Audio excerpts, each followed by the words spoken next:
Hey y'all, so today I'm making a cute little birdhouse. Now this isn't an actual birdhouse for a bird, it's just for decor, but I really wanted to make this cute little piece to sit on your shelf for spring. So this wood piece already had a little knot in it, so I thought that was perfect to resemble like a little birdhouse hole. So this is my little DIY bird nest that I made the other day that I showed y'all in live.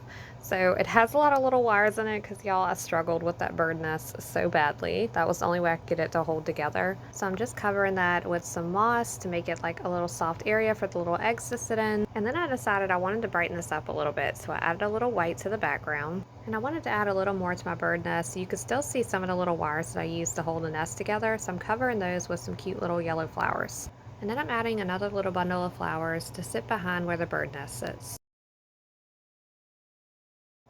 So the little birdhouse was looking kind of bland, so I decided to make a tiny little sign for it. So I'm using some decoupage paper and I'm just putting it over top of this piece of wood and just cutting off any excess edges, and then I'm just going to buff over it a little bit with some sandpaper.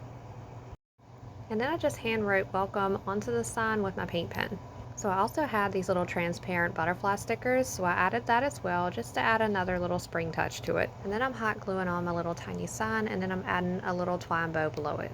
So now we're just going to add in some cute little eggs to tie it all together, and I thought the little bird I got from Dollar General would be really cute beside it. So this is how it turned out. Let me know what y'all think.